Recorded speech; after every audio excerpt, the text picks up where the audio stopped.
There's a secret hidden in Ciri's blood, a secret that ancient elves spent centuries trying to create, a secret that makes her more valuable than any throne, any army, any empire.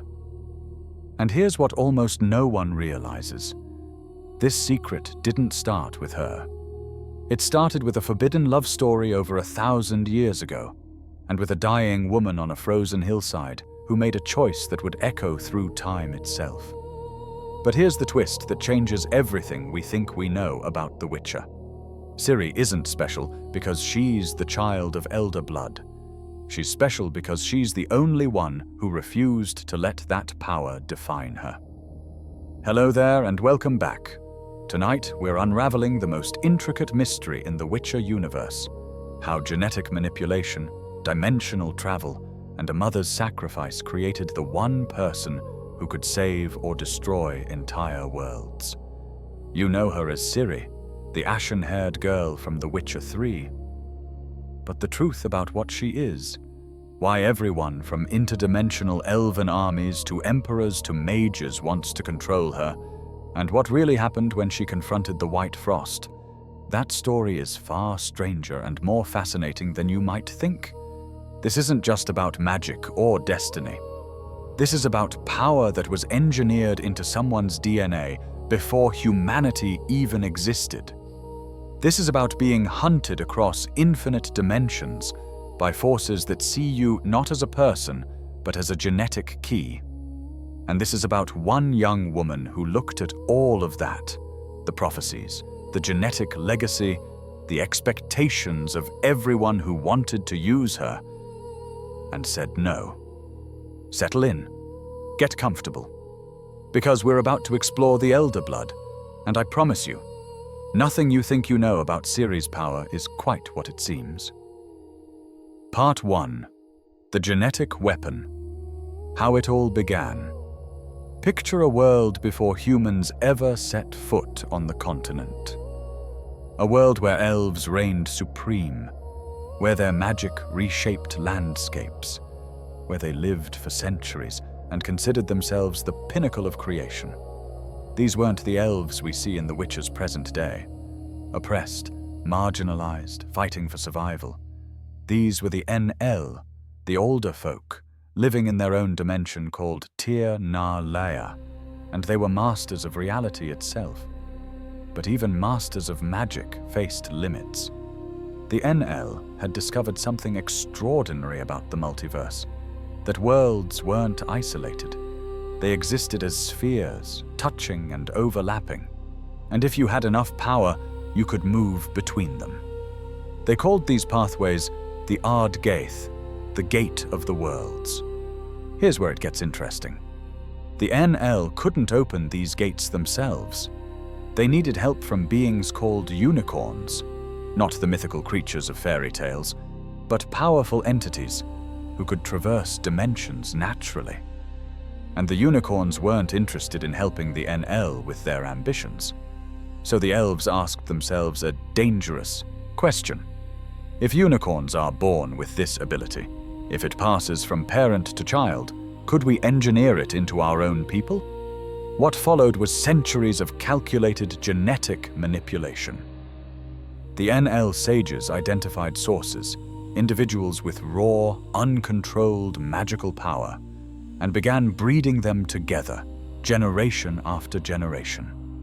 They were trying to concentrate specific traits, to engineer into elven genetics the same ability that unicorns possessed naturally. This wasn't magic in the traditional sense. This was biological engineering practiced with the patience of immortal beings who could wait decades for results. And eventually they succeeded. But here's something that gets overlooked in the legends. Something that makes what comes next even more extraordinary. A child was born who possessed what they called elder blood. Hen Iker in the elder speech. Her name was Lara Dorren Apeshiadal, daughter of King Oberon Muirsatash. She represented the culmination of centuries of work. Lara could sense the boundaries between dimensions. She could feel reality's weak points. With training, She would be able to open the gate of the worlds at will, giving the NL the power to traverse the multiverse. But here's what the sages didn't account for in their centuries of careful genetic engineering. You can't breed love out of someone. You can't engineer away the desire for choice, for freedom, for connection that isn't dictated by others' plans. Lara Dorren fell in love with a human. His name was Cregennan of Lod, a human mage who had come to the Elven lands after the conjunction of the spheres, that cataclysmic event that crashed dimensions together and brought humans to the continent. And this is where the story takes its first major twist. To the NL, this wasn't just disappointing or inconvenient. This was unthinkable. Humans were barely better than animals in their eyes. The idea that Lara, the product of centuries of breeding, centuries of manipulation, centuries of their most careful work, would choose a human over the elven partner they'd selected for her. It was a betrayal that shattered everything they'd built. Both human and elven societies turned against the lovers. They fled, hunted by their own people. And on a frozen hillside, pregnant and alone after Cregennan had been killed, Lara Dorren gave birth to a daughter. She wrapped the baby in what warmth remained in her dying body. Legend says that spring itself came to that hillside, that flowers bloomed around Lara's corpse, even as winter raged elsewhere. The baby survived. Her name was Rhiannon, and she was half human, half elf. And she carried in her blood the elder blood that the NL had spent centuries creating. The genetic weapon the elves had forged to serve their purposes had just passed into humanity. Everything that followed, everything that would eventually lead to Ciri, began on that frozen hillside with one woman's choice to love who she wanted. Consequences be damned. Part 2. The Hidden Legacy. Centuries of silence. You might think that Rhiannon, carrying the elder blood, would have shown the same powers as her mother. But genetics, as the NLA would soon discover, are rarely that simple. When Rhiannon grew up and had children of her own, twins named Amavet and Fiona, something unexpected happened that wouldn't be fully understood for centuries. Neither child possessed active elder blood powers. What the researchers who studied this bloodline much later realized was that the gene had split. Based on careful analysis of family records and magical traces through generations, these scholars theorized that one twin inherited what they termed a latent version, genetically carrying elder blood but unable to access its powers. The other inherited an activator gene, no powers at all, but able to pass the genetic markers to their children. This is speculation based on later research, but it's the most commonly accepted explanation among those who've studied the bloodline. What's certain is this: for generations after, the elder blood seemed to vanish. Children were born to Rhiannon's descendants with no apparent magical abilities related to elder blood. The incredible power that Lara Dorren had possessed appeared to be gone, diluted into nothing by human genetics. But that's not quite what happened. The genes remained, hidden, waiting. The latent and activator versions could persist for generations, carried by people who had no idea what they possessed. And here's the crucial part. If someone with the latent gene had children with someone carrying the activator gene, the active elder blood could re-emerge, just like that, as powerful as it had ever been. This created a genetic puzzle that even the most learned mages couldn't fully understand.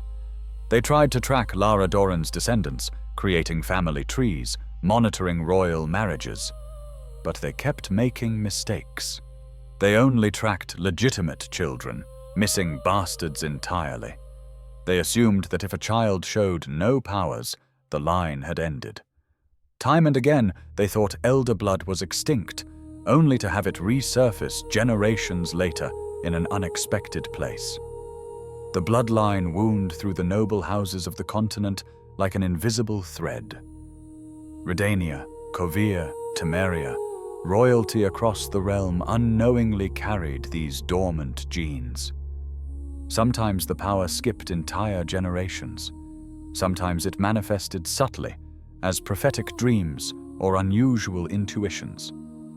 And sometimes it remained completely hidden. There's another wrinkle to this story. A princess named Falka, centuries after Lara Dorren, led a brutal rebellion across Redania.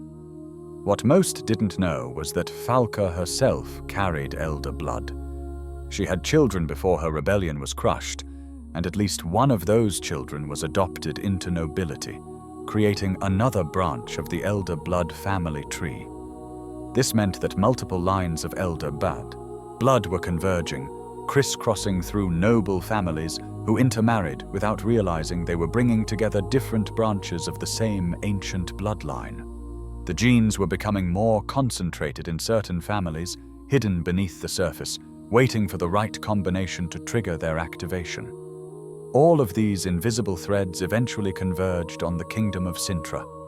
Queen Calanthe, the legendary lioness of Cintra, carried elder blood genes without knowing it. Her daughter Pavetta carried them too, and in Pavetta, the concentration was finally high enough that something extraordinary could happen. In the year 1249, at a feast meant to determine Pavetta's future husband, everything changed. A mysterious man named Dunny appeared, his face hidden by a helmet shaped like a hedgehog's head.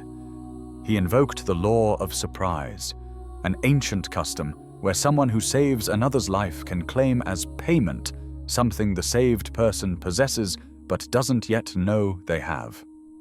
Years earlier, Dunny had saved Pavetta's father's life, and that night, Pavetta's father had come home to discover his wife was pregnant with Pavetta.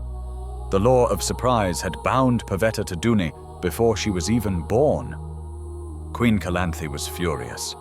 She refused to honor this claim, refused to let her daughter be given to this cursed stranger. Tensions in the hall rose to violence. Knights drew swords, and Pavetta, terrified and overwhelmed, lost control of something she didn't even know she possessed. Objects flew through the air. A magical storm erupted in the very heart of the palace. People were thrown about like leaves in a hurricane. Windows shattered, candles exploded into pillars of flame. It was raw, uncontrolled chaos, the kind of power that comes from being a source, amplified 100-fold by the genetic legacy she carried. This was the first open manifestation of elder blood in generations, and no one there had ever witnessed anything like it. A witcher named Geralt of Rivia was present that night. He calmed the situation and, as payment, invoked the law of surprise, claiming as his reward something the couple possessed but didn't yet know they had. Pavetta was pregnant, though she didn't know it yet. That child would be Cirilla. That child would be Ciri. And in her, after more than 1,000 years of genetic chance and hidden inheritance, the elder blood would fully activate once more. Part 3. The Princess and the Burning World. Ciri was born in 1251 in the coastal kingdom of Cintra. For the first few years of her life, things seemed almost normal as life can be for a princess. She was groomed to someday rule, taught courtly manners, given everything a royal child could want. Her grandmother, Queen Calanthe, doted on her granddaughter with fierce protective love. But tragedy marked Ciri's life from the start. When she was only a few years old, her parents Pavetta and Dunny set out on a sea voyage. Their ship sank in a storm. Both were lost to the depths. At least that's what everyone was told. That's what went into the official records. A tragic accident. The sea claiming 2 lives. But here's a secret that wouldn't be revealed for many years. A secret that changes everything about Ciri's origins. Dunny didn't die in that storm. In fact, the man who claimed to be Dunny, who married Pavetta, who fathered Ciri. He wasn't who anyone thought he was. His real name was Emhyr var Emrys, the Emperor of Nilfgaard himself, operating under a curse and false identity for reasons tangled up in Nilfgaardian politics and ancient elven prophecy. Which means that when Nilfgaard invaded Cintra years later, when they burned the city and hunted for Ciri specifically, it wasn't random conquest.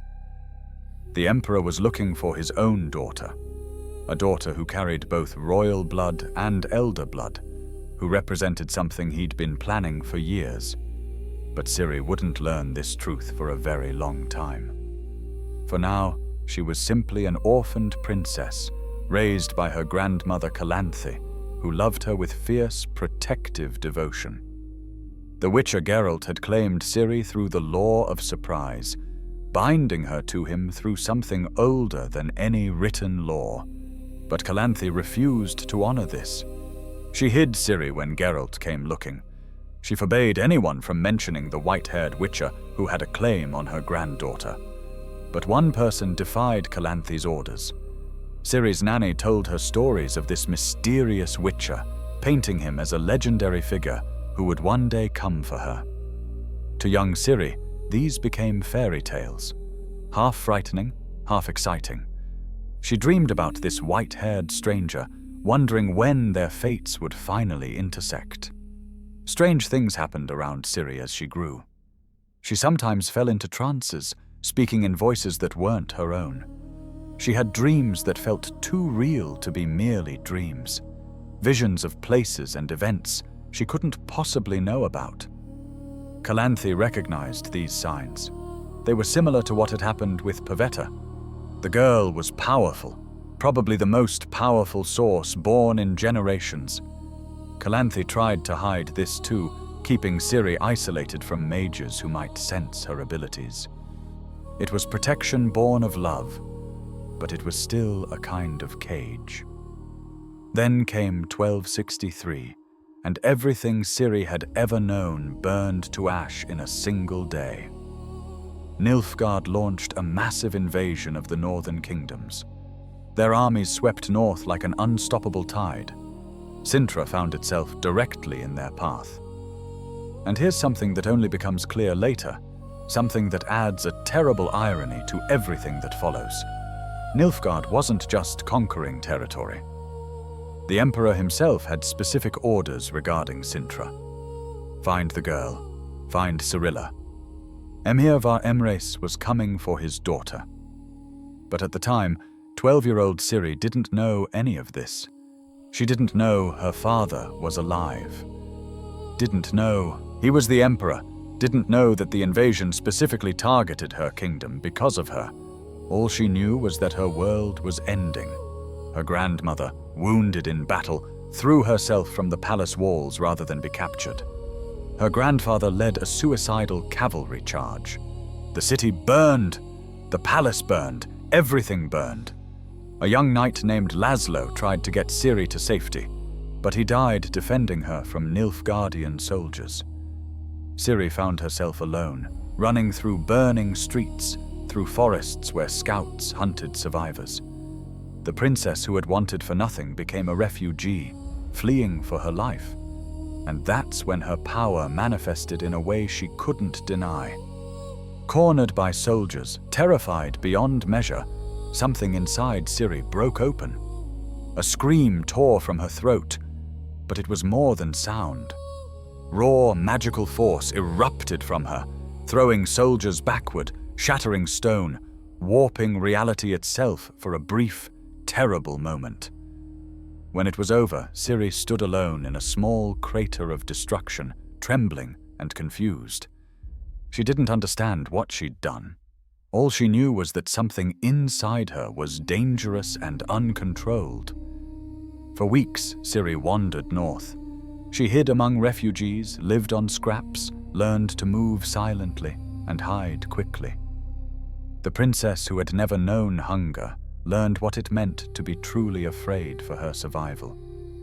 But through it all, she held on to one hope: the story her nanny had told her about the white-haired Witcher, Geralt of Rivia. If she could just find him, maybe she'd be safe. Her journey took her through encounters both kind and cruel. Through the ancient Broccolon forest, where dryads debated whether to transform her into one of them. Through temples and villages, always moving, always one step ahead of those who hunted her. And finally, in a temple of Melitele in the town of Ellender, Ciri's path converged with Geralt's. When she saw the white-haired man approaching, when she recognized him from her dreams, something shifted inside her. This was him. This was Geralt. This was the person she was meant to find. Their first meeting was awkward. Geralt, uncertain how to talk to a child who was suddenly his responsibility. Ciri, exhausted and traumatized, but also relieved beyond measure. Neither fully understood what was beginning, what their relationship would become. Standing in that temple garden, they were just two people brought together by destiny.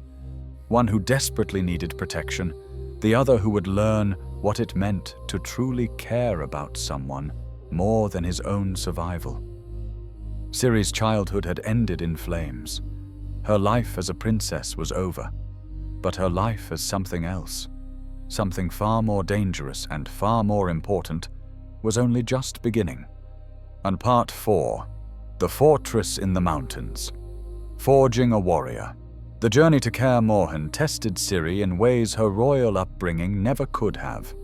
The path wound through the Blue Mountains, through passes where wind cut like knives and snow fell even in summer. The witches called it the Killer, for good reason. For a young girl who'd just survived the fall of Cintra, exhausted and traumatized, it was brutal. But Ciri didn't complain.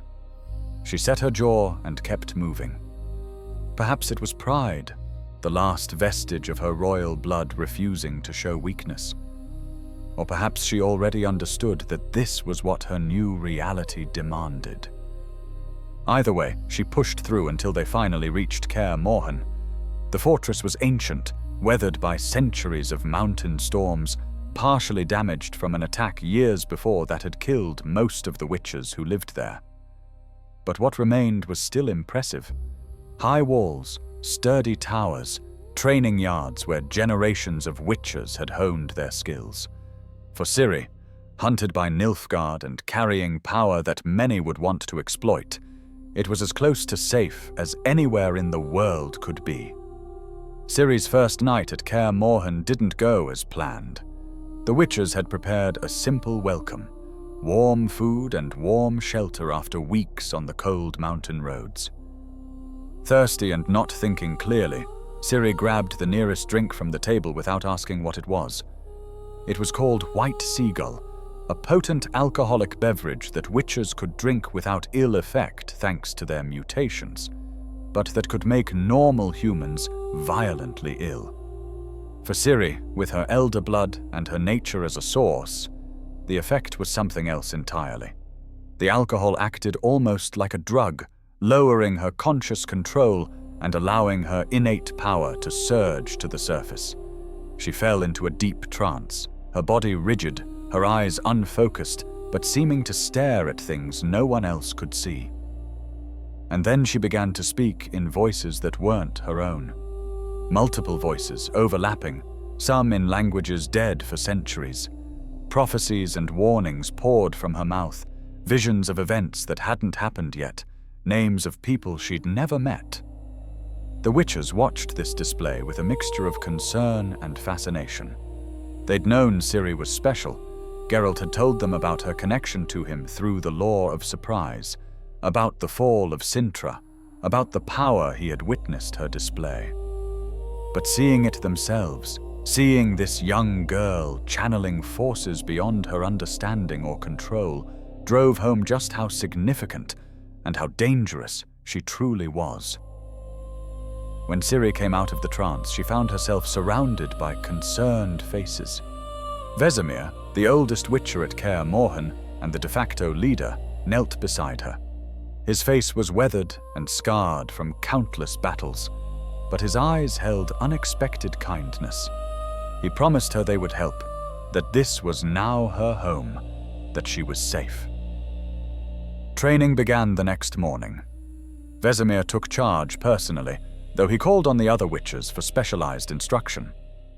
There were 4 others besides Geralt: Lambert, Eskel, Cohen, and several younger witches who came and went. Vesemir taught her the fundamentals: monster lore, herbalism, understanding the signs that different creatures left, learning to recognize danger before it manifested. He was patient, but exacting, expecting her to remember everything, to think critically about the information she was learning. Lambert and Eskel focused on combat. They taught Ciri not the courtly fencing she'd briefly studied as a princess, but the brutal, efficient style witches used. Every movement had purpose. There was no room for flourishes. Economy of motion, positioning, reading an opponent's body language. These fundamentals were drilled into her day after day until they became instinct. Cohen, a witcher from a different school who was visiting Kaer Morhen, taught advanced sword techniques. He was more technical than the others, more precise in explaining why certain techniques worked. He taught her about rhythm in combat, about how fights develop their own pace that a skilled fighter can learn to control. But Geralt himself took charge of Ciri's broader education. He taught her wilderness survival, tracking, moving silently, observing without being observed. He taught her about people, how to read emotions and intentions, how to tell when someone was lying, how to recognize danger before it turned violent. The physical training was brutal. Ciri's body had to be completely reconditioned. There was specialized equipment designed to produce Witcher-level capabilities. The pendulum, a massive spiked weight that swung across narrow poles suspended over a drop, was particularly terrifying. Trainees had to balance on these poles while dodging the deadly pendulum at the last second. Ciri failed at it repeatedly during her first weeks, falling onto the snow below. The witches had modified it to be non-lethal for training purposes, but it was still painful. But slowly, painfully, she improved. Her balance sharpened. Her timing got better.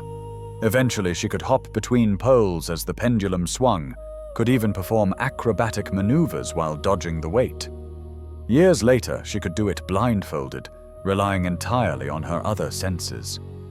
The winters at Kaer Morhen were long and dark. Snowed in for months, the witches and Ciri were essentially isolated from the outside world. These months were spent in intensive training, but also in something approaching family life. They ate together, told stories by the fire, played cards and dice.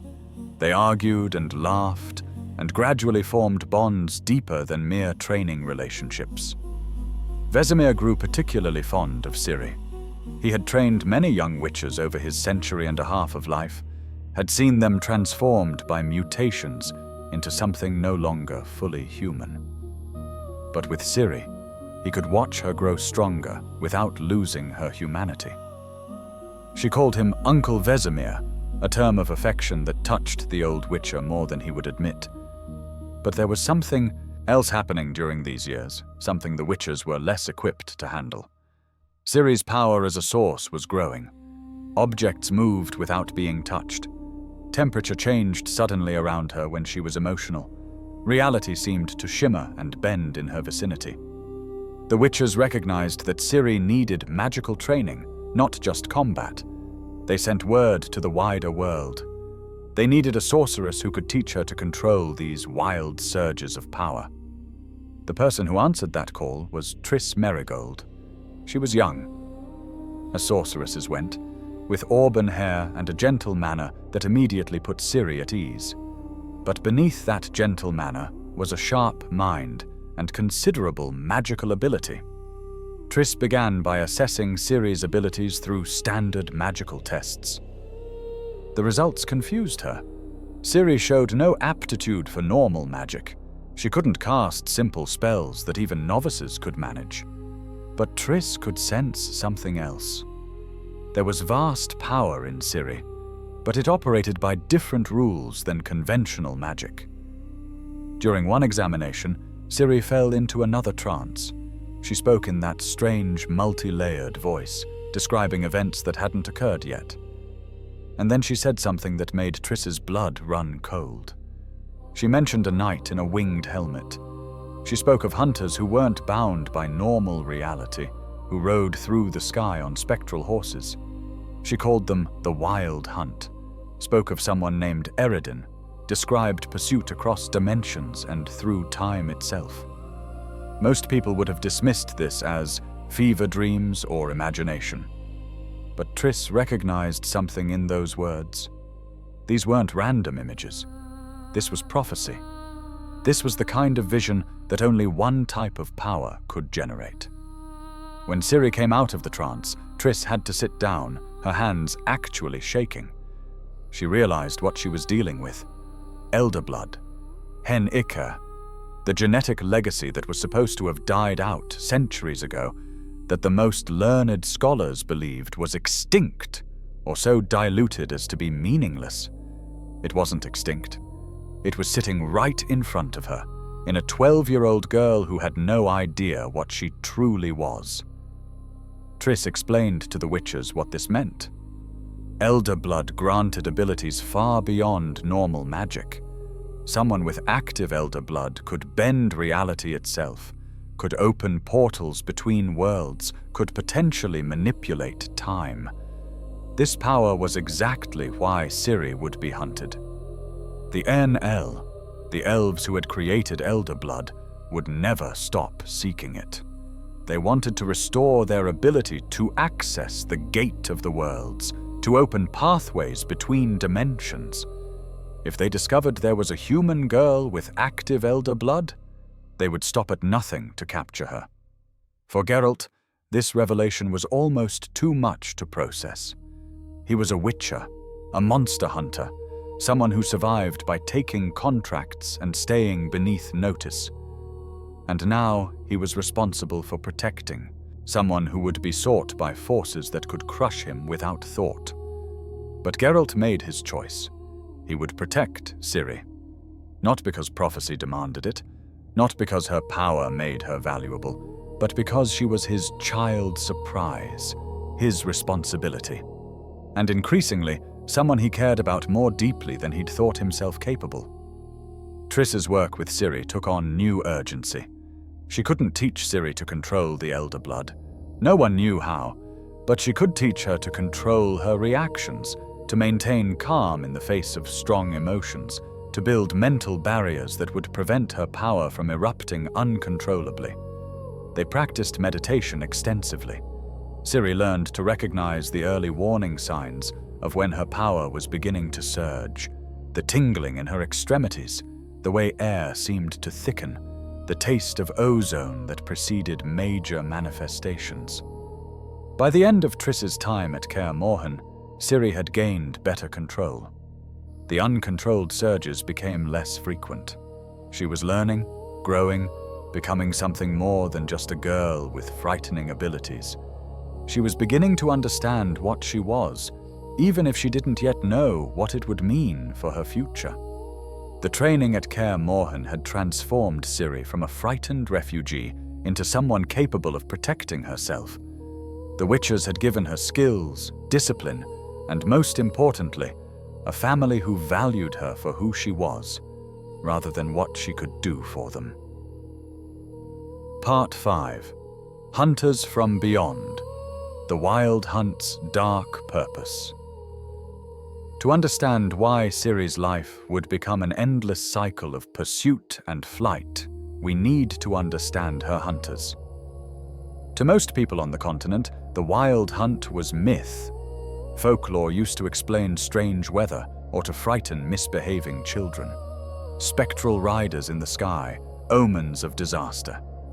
But the Wild Hunt was terrifyingly real. They were the Dær Gruadri, the Red Riders, an elite cavalry from the world of Tir na Lia, commanded by the Aenella elves. Their true purpose had nothing to do with omens. They were slavers who traveled between dimensions to capture beings from other worlds. The leader of the Wild Hunt was Eredin Breac Glass, known as Sparrowhawk to his people, the king of the wild hunt, to humans. Understanding Eredin requires understanding the desperate situation his people faced. After the conjunction of the spheres, the NL's ability to freely traverse dimensions had been severely limited. They could still manage it, but only in spectral form, and it required tremendous magical effort. They appeared as ghost-like figures with skeletal armor and distorted voices, partly out of magical necessity, partly as psychological warfare to terrify their victims. But then something far worse happened. The White Frost came to Tir na Lia. The White Frost wasn't metaphor or myth, and it wasn't just unusually cold weather. According to those who've studied it, it appears to be a cosmic phenomenon, a glacial cataclysm that consumes entire worlds. Some scholars suggest it's related to planetary orbit and axis shifts, though others believe it operates on principles beyond normal physics. Whatever its true nature, when it comes to a world, it brings eternal winter. Temperatures drop to levels that shouldn't allow matter to exist in its normal forms. Ice spreads across continents in a matter of days or weeks. All life in affected regions dies, frozen solid. And once the process begins, nothing, not magic, not technology, not the combined will of an entire civilization, can stop it. The NL's world was dying. The White Frost advanced day by day, consuming territory, pushing their population into an ever-shrinking habitable zone. King Oberon, ancient and wise, tried everything his mages could devise to halt or slow it. They erected magical barriers that the frost simply ignored. They tried manipulating the planetary orbit.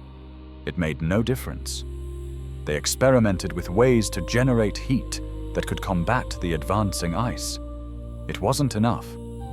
The NL faced extinction. Unless they could evacuate their entire civilization to another dimension, they would all perish. This is where Ciri entered the picture. The NL knew about Elder Blood.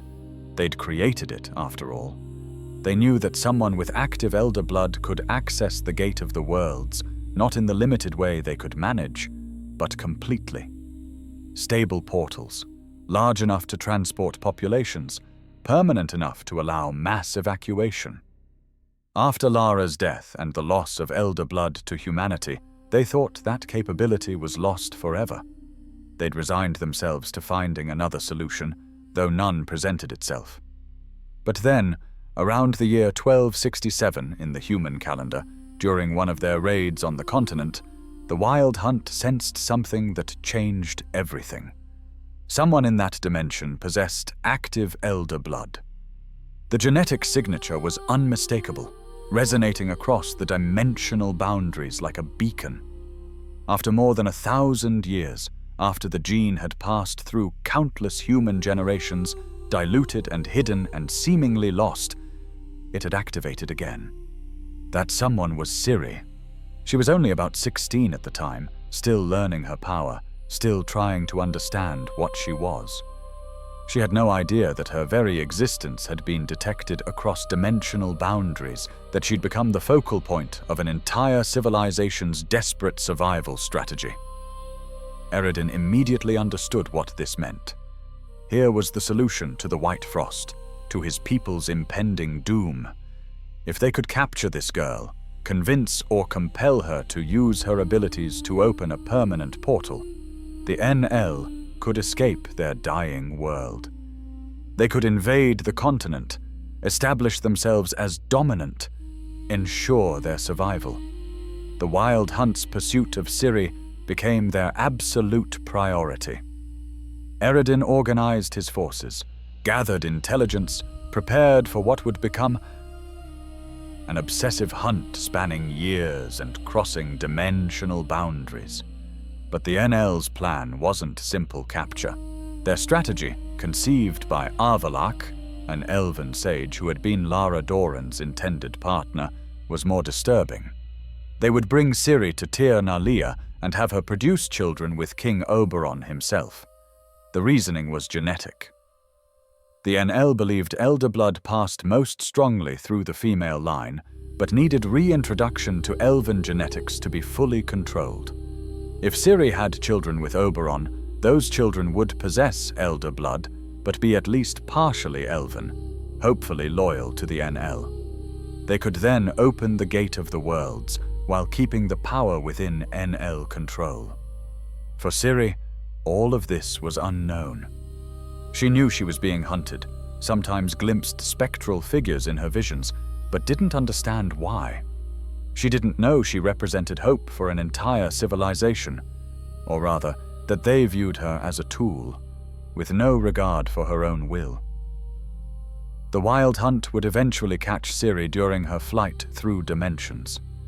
She would be brought to Tir na Lia, would meet Eredin and Oberon and Avalak, would learn firsthand what the NL wanted, and she would discover that even beings as powerful as the NL could be deceived and defeated by someone with courage to refuse being used.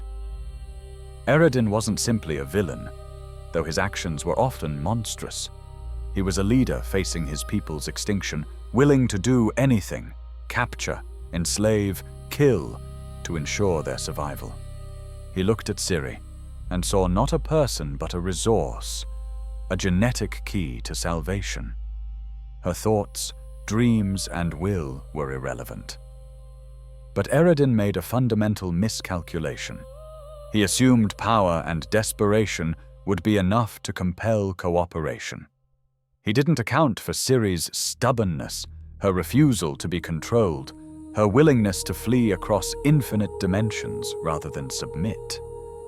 And he certainly didn't account for the fact that Ciri would find allies even in Tir na Lia. Part 6, Between Worlds. Ciri's Dimensional Journey. After her training years, Ciri found herself at the center of political machinations stretching across the continent.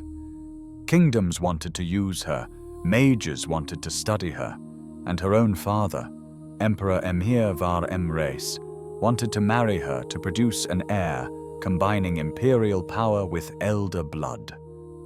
The crucial moment came when Ciri, pursued by the bounty hunter Leo Bonhart, a sadistic killer who'd captured her for delivery to various enemies, fled into a mysterious structure called the Tower of the Swallow. She didn't choose it deliberately. She was cornered, desperate, with nowhere else to run. The tower was simply the last place available. But the Tower of the Swallow wasn't just any building.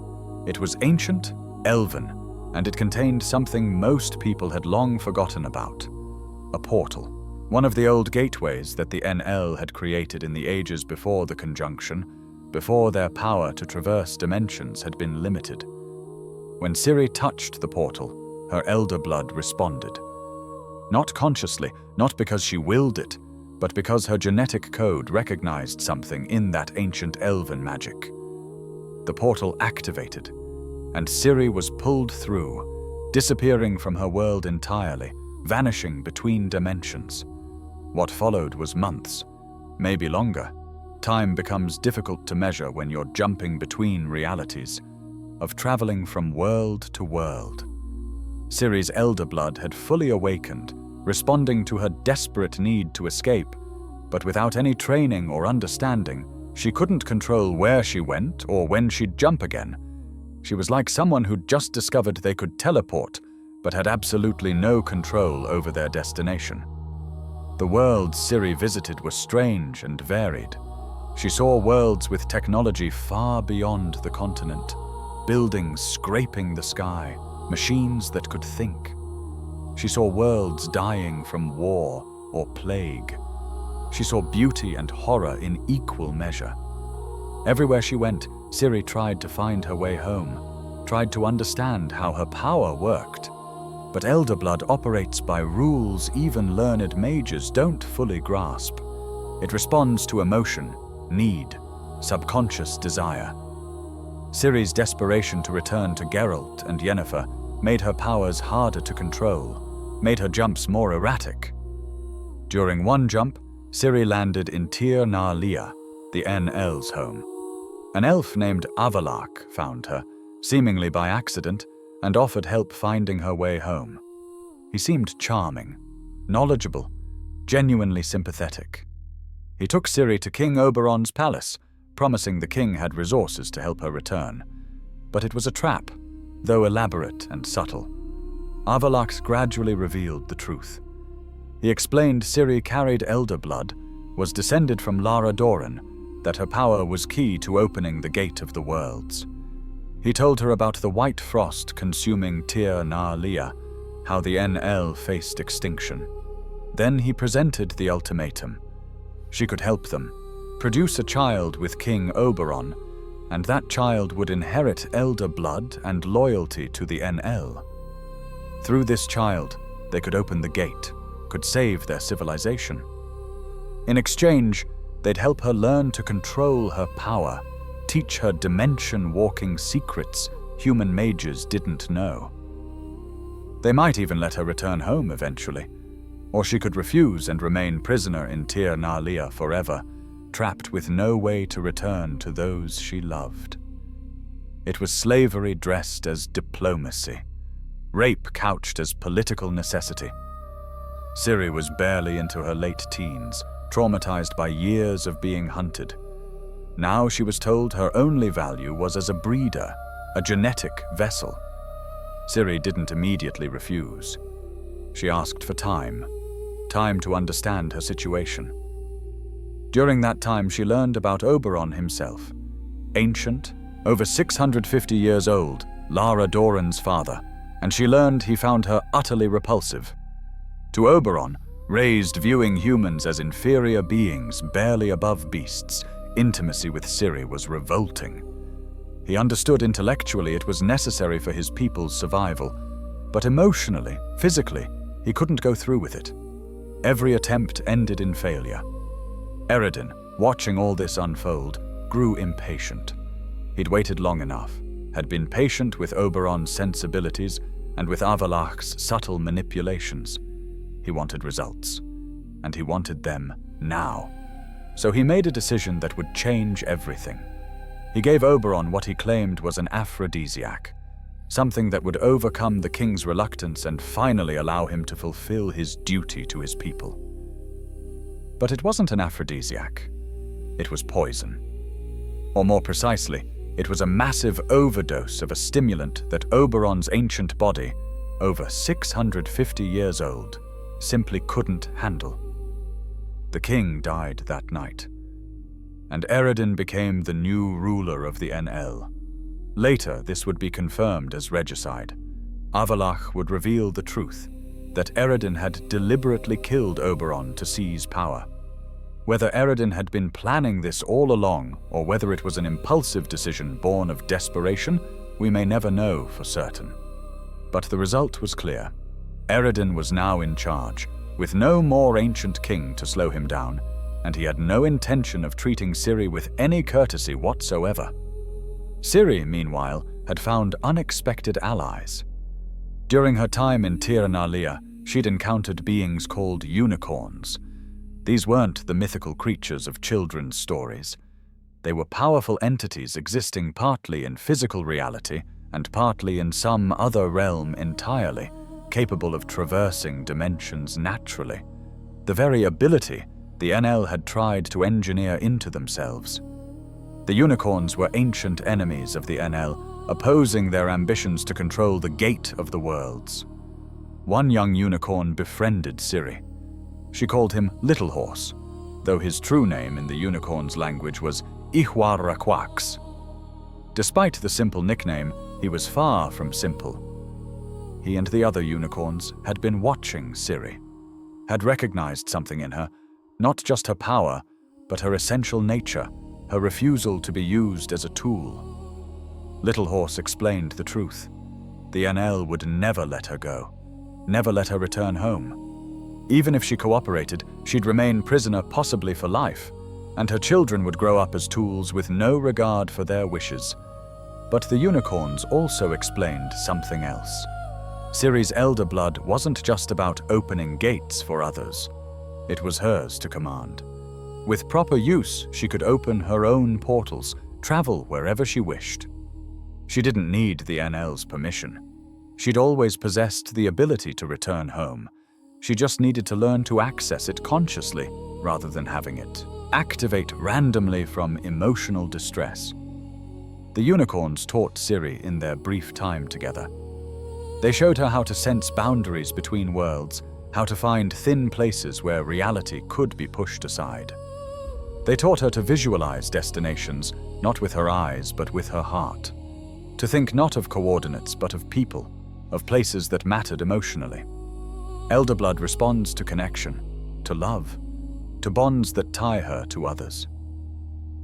When Oberon died and Eredin took power, Ciri knew she had to flee immediately. She used what the unicorns taught, focusing with all her might on Geralt, on his presence, on the connection binding them through the law of surprise and shared experience. She reached for that connection like a lifeline. It worked. Ciri opened her first consciously directed portal. The wild hunt pursued, Eredin leading his red riders in furious chase across dimensional boundaries. For days or weeks, time became meaningless. Jumping between dimensions, Ciri fled, and the wild hunt followed. But eventually, Ciri made it. She fell through a final portal and found herself back on the continent. She was exhausted, traumatized by her ordeal, but free. The wild hunt couldn't maintain pursuit indefinitely. Dimensional travel required tremendous magical effort, and even they had limits. Ciri had escaped, but the wild hunt would never stop looking. Eredin had gone too far, committed regicide, revealed his true ambitions. His only hope was succeeding in using Ciri's power to save the NL from the White Frost. That meant pursuing her with every resource, hunting her across the continent and beyond, never resting until he'd captured or destroyed her. The chase was far from over. It was only beginning. Part 7. The Search and the Storm. Events of Witcher. Years passed after Ciri's return from Tir Nalia. Years during which she tried building some semblance of normal life, trained, grew stronger, learned more about her powers. But peace couldn't last. The wild hunt found her again. Ciri fled once more, using her powers to slip between dimensions, trying to stay ahead of Eredin and his riders. But dimensional travel, particularly repeated and under duress, takes a toll. Ciri was exhausted, desperate, making mistakes.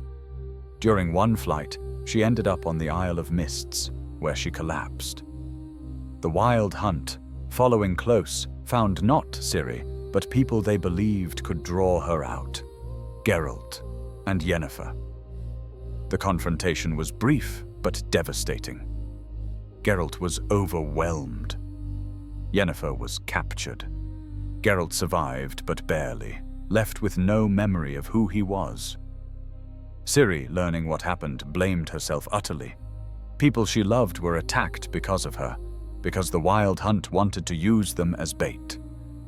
Yennefer was imprisoned, Geralt was missing and possibly dead. And it was all her fault. Guilt drove Ciri to desperate measures. She tried rescuing Geralt, managed to pull him back from death's brink. But the process left him with severe amnesia. She delivered him to forests near Kaer Morhen and fled again, knowing staying near him would only put him in more danger. Then, for a time, Ciri disappeared. She fled to other dimensions, hid so thoroughly even the wild hunt couldn't immediately find her. She needed time to recover, to grow stronger, to prepare for what would inevitably be final confrontation. This is where The Witcher 3, Wild Hunt begins. Geralt has recovered his memory and searches desperately for Ciri. He knows she's alive, knows she's being hunted, knows he needs to find her before the wild hunt does. The game allows players to experience Ciri's journey through flashback sequences where you play as her. These show what Ciri experienced during her flight, how she survived, what she learned. Playing as Ciri feels different from Geralt. She can't use Witcher signs or drink potions. but she has abilities Geralt could never possess.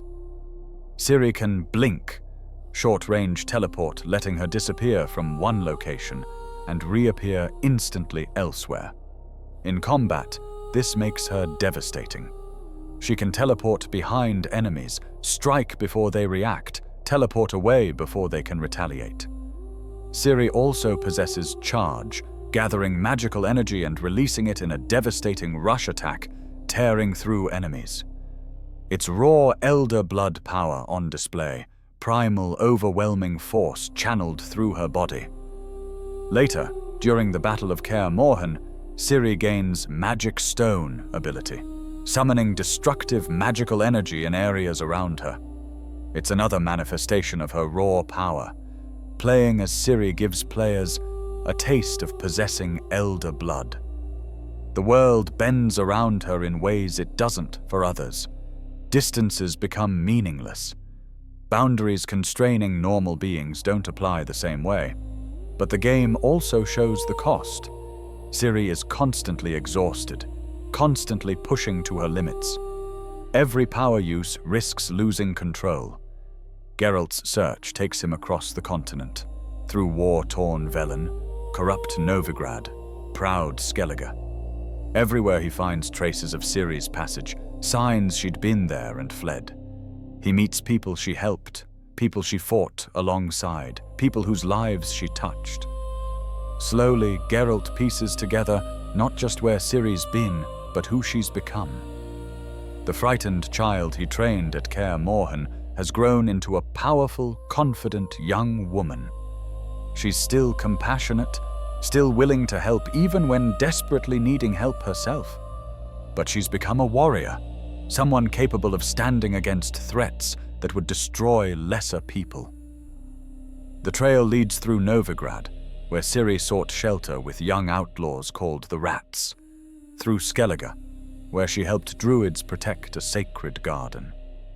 Finally, to the Isle of Mists, shrouded in fog and protected by ancient magic. When Geralt finally finds Ciri on the Isle of Mists, she's in a death-like trance, her body cold and unresponsive. For a terrible moment, Geralt believes he's arrived too late. But this is another elder blood aspect. Sometimes, severely injured or exhausted, Ciri's body enters protective suspended animation resembling death. Geralt carries Ciri out through the mists. During this journey, responding to his presence and desperate pleas, Ciri begins to stir. She opens her eyes, sees Geralt's face, and smiles. She's alive. She's found. They're together again. The reunion is one of gaming's most emotionally powerful moments. These two people, bound by destiny and choice, by training and love, finally together after years of separation and terror. Geralt's relief is palpable. Ciri's joy at seeing him, at no longer being alone, radiates from every word and gesture. But there's no time for extended celebration.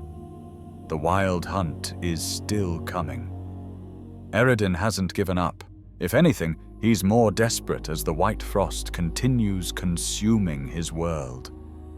The final confrontation approaches, and this time there will be no escape. This time, everything will be settled. Ciri and Geralt return to Kaer Morhen, gathering allies for the climactic battle. The Witchers answer Geralt's call. Yennefer, freed from Tir Nalia, joins them.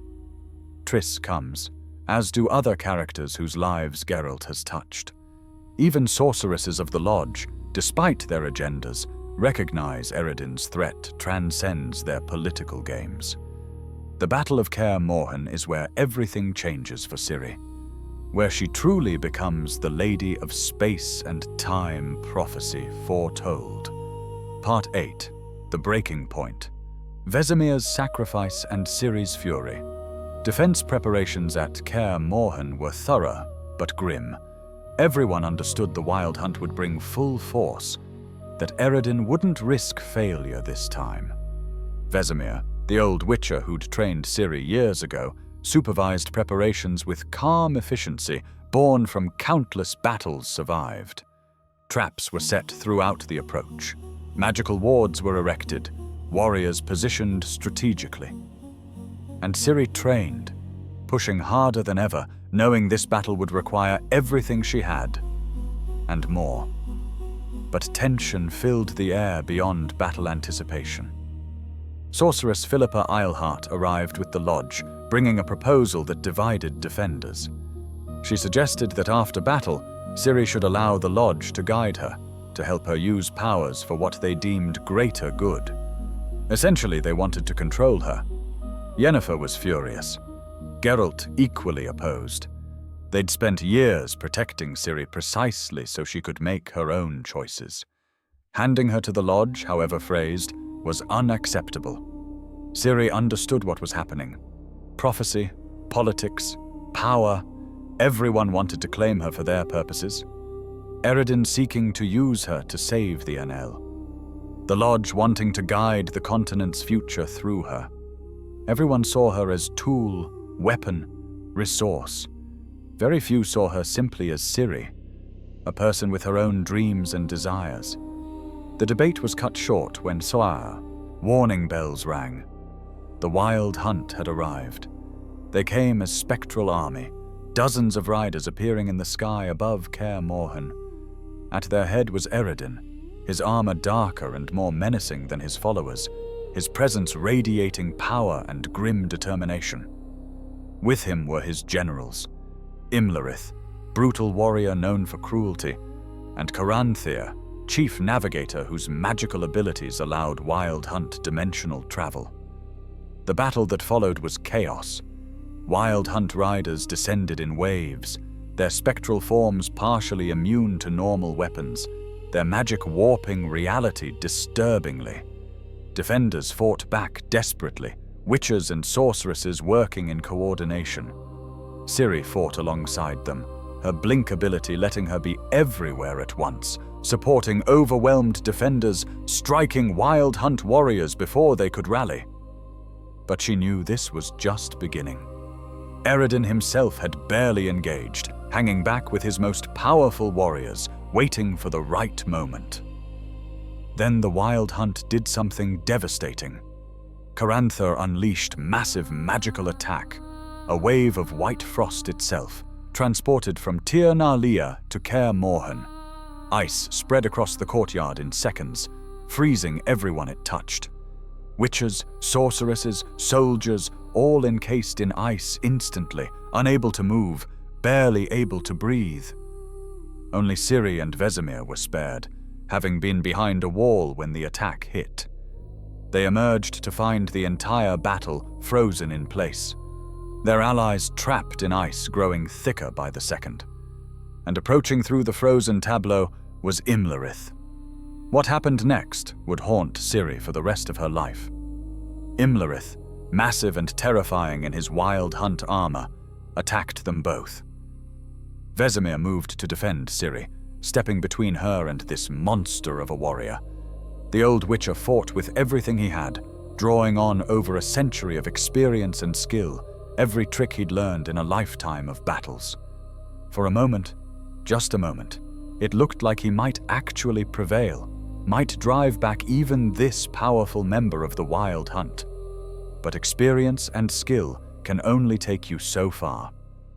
Imlerith was stronger, faster, enhanced by the magic of the Wild Hunt. He managed to force Vesemir down, pinning the old Witcher to the frozen ground, his armored knee pressing into Vesemir's chest, making it hard to breathe. And then Imlerith looked up at Ciri.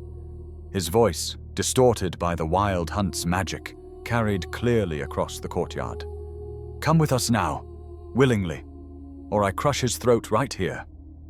Ciri began to lower her sword. She began to move toward Imlerith, every step feeling like walking through water, her mind screaming that this couldn't be happening, that there had to be another way. But there wasn't. She was ready to sacrifice herself, to give up her freedom to save the man who had been more of a grandfather to her than her actual blood relatives ever were. But Vesemir, even pinned and helpless, even struggling to breathe with that armored knee crushing his chest, was still a witcher. And witchers don't go down without a fight. With a speed that belied his age and impossible position, Vesemir produced a dagger from his belt and drove it upward into Imlerith's side. It wasn't a killing blow. Nothing could have been from his position, not against an armored wild hunt warrior. But it was enough. Enough to make Imlerith react, enough to hurt him, enough to wound his pride that this old human had defied him even at the very end. Imlerith, enraged by the attack, by this elderly witcher's refusal to just accept defeat, reached down with both hands and snapped Vesemir's neck. The sound carried across the frozen courtyard. Ciri would hear it in her nightmares for years to come. Just like that, the old witcher was dead. The man who'd survived the sacking of Kaer Morhen decades ago when an angry mob had slaughtered most of the witchers. The man who'd trained generations of young boys in the ways of monster hunting, including Geralt himself. The man who'd taught Ciri her first sword lessons, who'd called her his cub, who'd watched her grow from a frightened refugee into a warrior. Gone in an instant. And something inside Ciri broke. The scream that tore from her throat was barely human. It was raw power given voice, elder blood responding to grief and rage beyond measure. Reality itself shuddered. The ice covering the courtyard cracked and shattered, and from Ciri emerged a shock wave of pure magical force, unlike anything any of them had witnessed. Everything within wide radius of Ciri began moving toward her, pulled by irresistible force. Wild hunt warriors found themselves dragged across the courtyard, despite attempts to resist. Those who got too close simply ceased to exist, torn apart by raw power radiating from her. Even Kaer Morhen's walls began cracking and crumbling. Eredin himself tried to approach, tried to capture Ciri while she was lost in this uncontrolled release. But even he couldn't get close. The force emanating from her was too great, too primal. Carantha had to physically drag Eredin away, opening a portal and pulling his king through to safety. Slowly, as rage and grief burned out, Ciri regained control. The maelstrom subsided. The gravitational force dissipated. She collapsed to her knees in a crater of devastation. Wild hunt warriors' bodies scattered around her. Vesemir's corpse lying where Imlerith had left it. Other defenders, freed from ice by Ciri's power shockwave, gathered around her. They'd just witnessed something defying their understanding of magic, of reality itself. They'd seen true extent of Elder Blood's power, unleashed in rawest form. But more than power, they'd witnessed what that power cost. Ciri had saved them all, driven back the wild hunt through sheer will and grief. But she'd lost Vesemir, been forced to watch someone she loved die to protect her. And she'd lost control of her power in a way terrifying even to herself. In the aftermath, they held a funeral for Vesemir. They burned his body according to Witcher tradition, each person adding something to the pyre, a token, a memory, a word of farewell. Ciri placed Vesemir's wolf medallion on the pyre and spoke of how he'd taught her, protected her, loved her in his gruff, unsentimental way.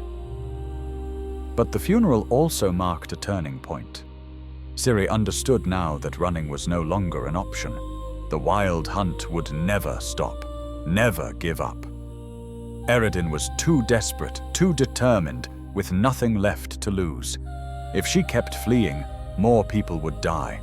People she loved would be hurt or killed in crossfire. She had to end this. She had to face Eredin and the wild hunt directly, had to use her power not to flee but to fight. And if that meant embracing the full extent of her elder blood abilities, even knowing the danger, then that's what she'd do. The prophecy that had haunted her for years, Ithleen's words about the child of elder blood bringing salvation or destruction, was about to be fulfilled, and Ciri would be the one to decide which it would be. Part 9. The Final Storm. Stopping the White Frost. The final confrontation came differently than anyone expected. It wouldn't just be about defeating Eredin.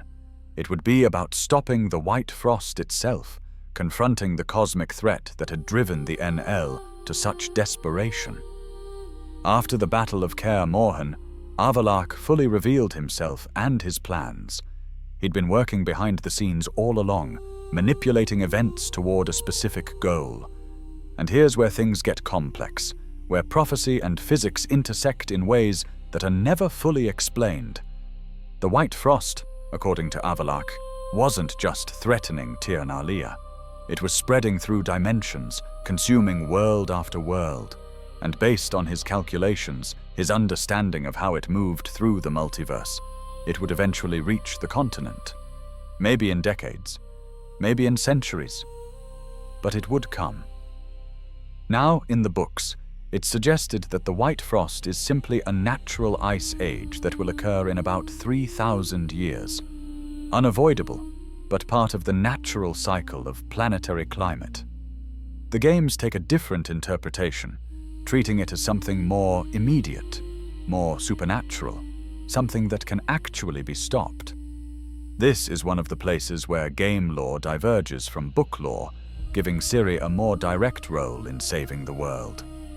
What's consistent across both is this: Ithleen's prophecy hadn't been metaphorical. The time of the white chill and the white light was literal, and the prophecy claimed that only the child of elder blood could stop it, or at least, only the child of elder blood could open the pathways necessary for people to escape it. That someone was Ciri. Only her elder blood gave her ability to move between dimensions freely enough to confront the White Frost at its source, to close pathways through which it spread. But doing so would require entering a dimension where White Frost held complete sway, where temperature was below anything imaginable, where death was instant for anyone without protection. And Avallac'h wasn't certain even Ciri could survive the attempt. The final battle began at Marlin Coast, where Eredin gathered remaining forces for one last assault. He knew Ciri was planning something, understood Avallac'h's schemes were reaching culmination. If he couldn't capture Ciri before she entered the White Frost dimension, all his efforts, all his desperate plans to save the NL would be for nothing. The battle was massive, involving not just Wild Hunt, but also Nilfgaardian forces with their own interests in Ciri's fate. Geralt fought his way to the Naglfar, the spectral ship serving as Wild Hunt's flagship, seeking Eredin for final confrontation. Meanwhile, Ciri prepared herself for what came next. She meditated, centered herself, drew on everything she'd learned about her power. She thought about Vesemir's sacrifice, Geralt's unwavering protection, Yennefer's fierce love. She thought about all the people whose lives hung in balance. And she made peace with the possibility she might not survive. The duel between Geralt and Eredin was brutal and personal. Two warriors at their peak, fighting aboard a sinking ship, each driven by desperate need. Eredin fighting for his people's survival, Geralt fighting to protect the daughter destiny had given him. Geralt prevailed. With a precise strike, he drove his sword through Eredin's eye, a mortal wound even for an elf as powerful as the king of the Wild Hunt. As Eredin lay dying, he spoke his last words, a revelation that Avallac'h had been manipulating everyone, that the elf sage had his own agenda neither Wild Hunt nor Ciri's defenders fully understood. But there was no time to process this. The portal to the White Frost dimension was opening. Ciri, with Avallac'h's guidance, prepared to enter. And here, everything depended on choices Geralt had made throughout their relationship. Choices determining whether Ciri had the confidence, the emotional strength, to survive what came next. If Geralt had been overprotective, tried making decisions for Ciri rather than trusting her judgment, treated her like a child needing shelter rather than a young woman capable of her own choices, then Ciri would doubt herself. that doubt could be fatal facing the White Frost. But if Geralt had shown faith in her, encouraged her to make her own decisions even when they worried him, treated her as equal partner rather than someone to protect, then Ciri would have the confidence she needed. She would believe in herself, in her power, in her ability to do what needed doing. This is the game's most crucial divergence point. Depending on Geralt's choices throughout the story, Ciri either survives her encounter with the White Frost, or she doesn't. Her fate isn't determined by combat prowess or magical power. It's determined by her emotional state, her belief in herself, her mental fortitude to push through impossible conditions. In the ending where Ciri succeeds, she enters the White Frost dimension. Temperature there is incomprehensible, cold beyond anything allowing matter to exist normally. But Ciri's elder blood protects her, wrapping her in a bubble of reality, allowing survival, at least temporarily. She navigates through this frozen hell, following paths only someone with elder blood could sense. She finds the source, the nexus from which White Frost spreads to other dimensions. And there, drawing on every ounce of power she possesses, Ciri does something changing reality's nature itself. She closes the gateway. She severs the connection, allowing White Frost to spread between dimensions. It's not destruction of White Frost. That's impossible. It's natural force operating on cosmic scale. But she contains it, traps it in its dimension of origin, prevents it from consuming more worlds. The effort nearly kills her. It takes everything, pushes her beyond any previous limit. For a time, she disappears, lost in spaces between dimensions, and those who love her fear the worst. But eventually, Ciri returns. Changed, certainly. Older in ways having nothing to do with physical age, marked by what she's experienced and accomplished, but alive and free. The prophecy has been fulfilled, but not how anyone expected. Ciri hasn't brought destruction. She's saved the world. She hasn't been consumed by power. She's mastered it. And she's done so while remaining fundamentally herself, refusing to let prophecy or destiny or others' expectations determine who she is or what choices she makes. Conclusion: the power of choice. We've traveled a long journey tonight, tracing Ciri's story from ancient elven breeding programs through childhood trauma and survival to fulfillment of ancient prophecies. We've explored the genetic miracle of elder blood, the interdimensional threats she faced, the training that forged her into a warrior, and the choices that defined who she became. But at the heart of all of it, beneath genetic legacies and cosmic prophecies and interdimensional politics, there's something beautifully simple. There's a girl who lost everything, who was hunted and pursued, who carried within her blood power that entire civilizations wanted to control. And that girl refused to be defined by any of it. Ciri isn't important because she has elder blood. The elder blood is significant because Ciri has it. The power itself is neutral. It could be used for conquest, exploitation, selfish gain. What makes it meaningful is that it ended up in hands of someone who values freedom, who cares about others, who would rather help people than rule them. Every step of Ciri's journey reinforced this fundamental truth. When others tried controlling her, she fled. When prophecies tried defining her, she made her own choices. When her power threatened overwhelming her, she learned mastering it not through domination, but through understanding and acceptance. The elder blood gave Ciri ability to travel between dimensions, to manipulate space and time, to access powers transcending normal reality. But training gave her discipline. Geralt gave her protection and guidance. Yennefer gave her magical education and fierce maternal love. Vesemir gave her foundation of combat skills and knowledge that she was valued for who she was, not just what she could do. All these things together, genetic legacy, training, relationships, experiences, shaped Ciri into someone extraordinary, not just powerful, but wise in using that power, not just skilled, but compassionate in applying those skills, not just destined, but free to determine what that destiny actually means. The Witcher 4's trailer, revealed in late 2024, shows Ciri as what appears to be a full Witcher, wielding not just her combat training, but also seemingly able to use Witcher signs, magical abilities that were previously exclusive to mutated Witchers.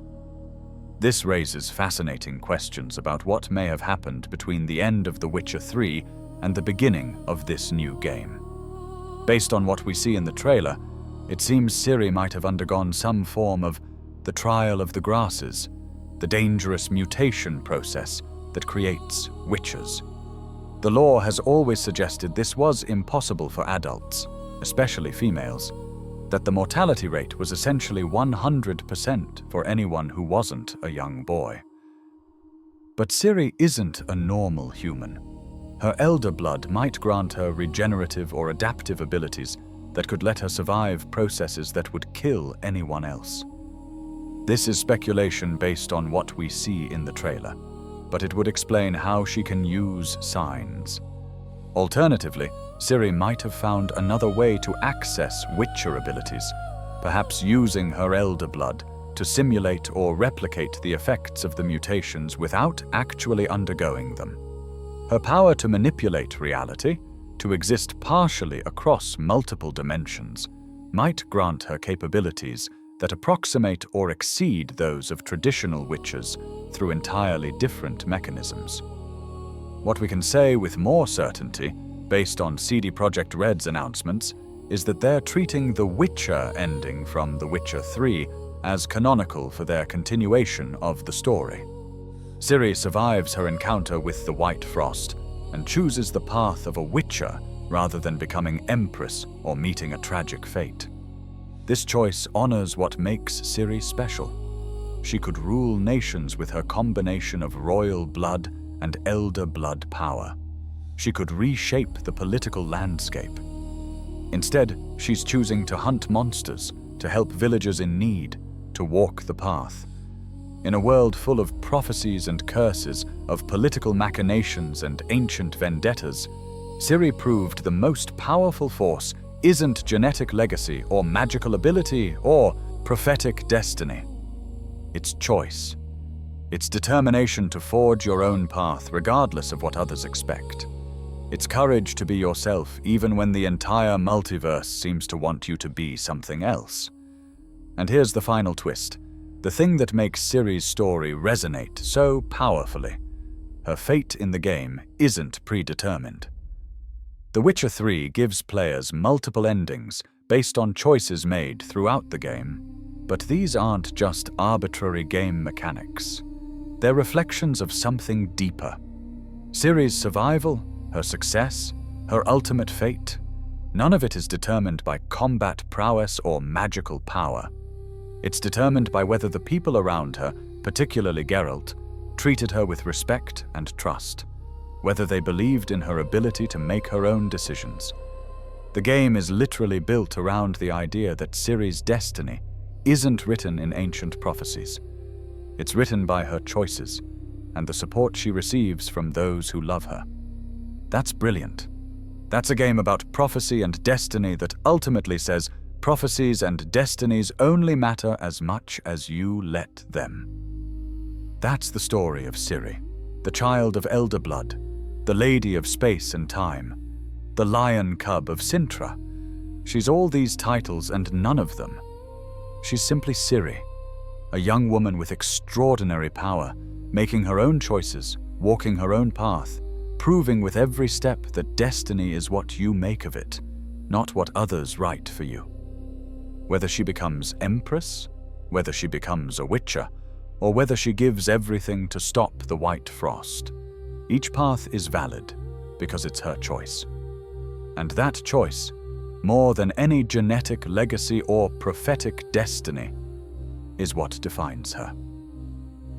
Thank you for joining me on this journey through one of gaming's most fascinating character stories. If you enjoyed this deep dive into Ciri's lore and the Elder Blood legacy, please consider liking this video and subscribing for more explorations of gaming lore that help you relax and drift off to sleep. Until next time, sleep well. And remember, you are not bound by what others expect of you. Your path is your own to forge. Good night.